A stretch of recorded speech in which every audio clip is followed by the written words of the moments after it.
Ancient religious texts and modern leadership, most people think they're completely separate worlds. But what I discovered in the book of Judith completely transforms how we should think about crisis management and community organizing. That's really fascinating. Could you break down what specifically caught your attention about crisis management in these ancient texts? Well, there's this incredible moment where a community is facing severe drought, and instead of just implementing practical solutions, they turn to Judith.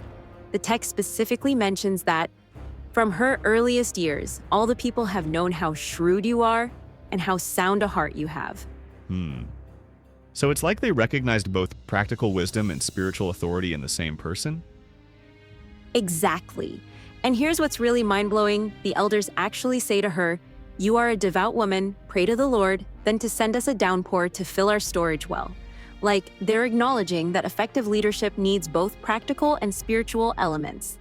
That makes me think about how modern organizations handle crisis management. How do you see these ancient principles applying today? Well, it's fascinating because we see this pattern repeated in other stories too, like at the wedding at Cana. Mary notices they've run out of wine. That's a practical problem, right? But she approaches it through this amazing combination of practical awareness and spiritual confidence. Oh, right. And doesn't Jesus initially seem reluctant to act? Yes, and that's what makes it so interesting. When Jesus says, "My hour has not yet come," Mary doesn't back down. Instead, she turns to the servants and says, "Do whatever he tells you." It's this perfect example of confident leadership that combines practical need with spiritual insight. So it seems like these texts are suggesting that effective leadership isn't about choosing between practical and spiritual approaches. Exactly. And you know what's really interesting? We see the same pattern in 1 Kings, where Bathsheba approaches Solomon.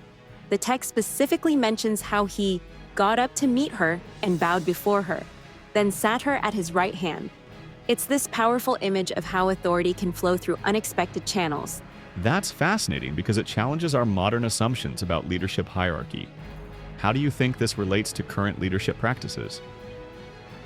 Well, these ancient texts show us something pretty revolutionary, that true authority doesn't have to be a zero-sum game. When Judith speaks to the elders, she's not trying to replace their authority, she's actually enhancing it through her wisdom and spiritual connection. That really reminds me of how modern organizations struggle with power dynamics. Do you see any other parallels? Oh my gosh, yes. The texts actually give us this beautiful framework for understanding shared leadership. Like when the text says about Judith that everything you have said comes from an honest heart, it's showing how authentic leadership comes from character rather than position. That's such an important distinction for modern leaders to understand. How do you think organizations could better incorporate these principles? Well, I think it starts with recognizing what these texts demonstrate, that effective leadership isn't about controlling access to power or knowledge. It's about creating bridges within the community and facilitating connections. Like, when Mary intercedes at the wedding, she's not trying to prove her authority, she's using her influence to solve a real problem. So it's really about integration rather than separation of different types of authority? Precisely.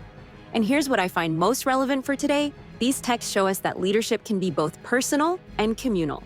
They suggest that our individual capacity to lead is actually strengthened, not weakened, when we recognize and embrace both practical and spiritual wisdom. That's such a powerful message for modern organizations. What do you think is the key takeaway? I think it's that true leadership transcends these false dichotomies we've created between practical and spiritual, between individual and communal. These ancient texts show us that the most effective leaders are those who can bridge these apparent divisions and create something more powerful through their integration.